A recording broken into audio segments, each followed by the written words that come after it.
Okay, y'all, so this is part two. And I may be able to possibly wrap that up. But anyway, obviously, 2014 was the year for me. So, 2014 came, all the things happened in 2014. By 2015, my husband and I, we were, my now husband and I, we were getting married. Yes, he was the person I was having the affair with. All of that is neither here nor there to probably you, the listener, but it's just how I have to tell a story. It matters, okay? Because then both of us in 2014, when we found out what had been happening, we both felt guilty. We felt very guilty for what we had done. Now, some of you would say, but didn't you feel guilty because you were having an extramarital affair? Hell no, because the marriage was shit anyway, because he would not work in a pie factory tasting pies. I digress. Plus, I'm not the person who cares if you judge me for any of the things I'm revealing to you. If I cared, I wouldn't be revealing them on social media. Okay? So anyway, all of that being said, I definitely 2014 came to an end. Clyde and I were at that point living together. He was helping us to, pay bills that we could not afford to pay and all the things. He just moved in and started doing the damn thing like a true partner does. In 2015, my divorce became final. He and I had been basically dating off and on since 2013, so we went ahead and tied the knot shortly after the divorce was final. Then in October of 2015, because the ex had finally made bail from where he was at, he came and he was trying to get visitation rights with my other daughter, the daughter he and I shared biologically. So all of this does play heavily into why I am the way I am, and into the type of practitioner that I am.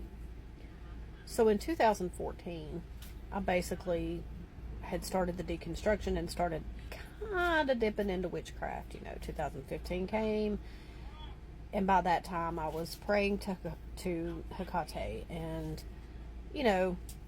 getting my feelers out there, and I took my religious trauma over into my witchcraft, which was wrong, but I'm telling you all this to get to a point. In that religion, you're heavily taught that, you have to discern whether things are a sign or if they're just coming from yourself. So that did help me, but because of everything I had been through in July of 2014, because of all the things that came crumbling down as far as everything I'd ever believed, at this point I didn't know what to believe. So everything was a sign.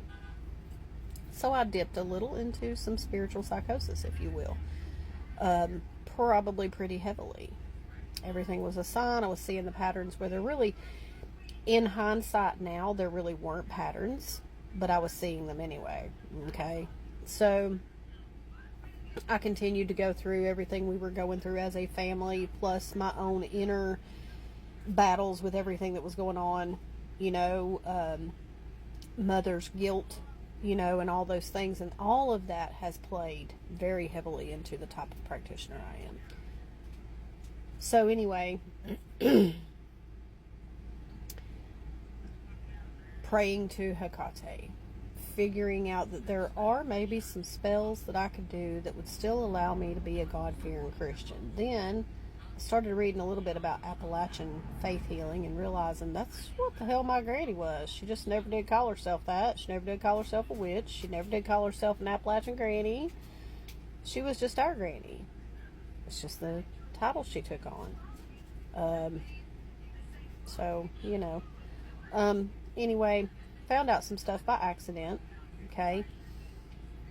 Then further on down the road, after I was reunited with my cousin Firechild 83, she and I and my sister made some discoveries about our granny, and so all of that led into other things. But all the while, all this other stuff is going on. Okay, all this other stuff is going on.